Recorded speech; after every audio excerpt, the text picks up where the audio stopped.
वालेकुम रहमतुल्लाहि व बरकातहू। जनाब भाई साढ़े दोस्त आए पे कसूर दे विचों जनाब कसूर की वीडियो जनाब पहले दोस्तों की वीडियो बनाई आई तो अज माशाल्लाह फिर जनाब उस वीडियो में वेख के जनाब आए साडी लोकेशन ते ए जनाब माशाल्लाह जानवर लाए ने माशाल्लाह बिल्कुल तोता फेस है माशाल्लाह पट्ठा ही लई ने माशाल्लाह ए भी माशाल्लाह नागरेज माशाल्लाह पट्ठ लई ने बड़ी क्वालिटी माशाल्लाह पट्ठ है और माशाल्लाह एक पट्ठ क्रॉस भी हो गई है और भाई और सामने क्रॉस हो या कोई ठहरे न ठहरे वो नसीब होता है लेकिन भाई को इन्फॉर्मेशन तुहानू लैके सारी इंशाल्लाह देने हैं और वड़िया माशाल्लाह पट्ठा 10-10 महीने दी 8-8 महीने दी दी माशाल्लाह। अस्सलाम वालेकुम जी। वालेकुम सलाम। की नाम है भाई दा? मोहम्मद इमरान। हाँ जी जी ठीक हो गया।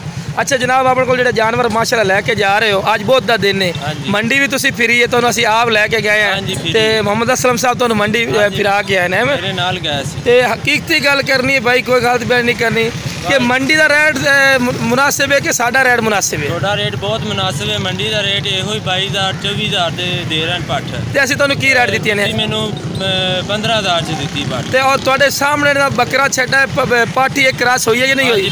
पट्ठ क्रॉस होई है ते माशाल्लाह जिहड़ा कि अल्लाह ताला इंशाल्लाह हाँ तो रेट मकबूल है ना भाई? बिल्कुल मुनासिब ने भाई दे।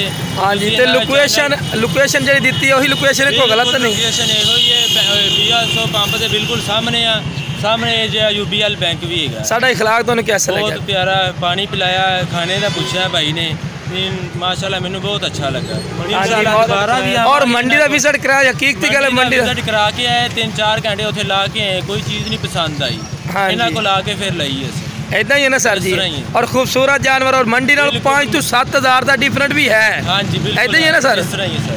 लो जी 5 to 7 हज़ार रुपये का माशाल्लाह डिफरेंट है पिया और बिल्कुल मकबूल रेट होता जनाब अपना कोई ज़्यादा नहीं होता साढ़े को आके भी जानवर लै सकते हो। लोकेशन भी तुहानू दस दी लुडन शहर जिला बिहाड़ी तो लो जनाब हम रक्षा रवाना हो रहा जनाब।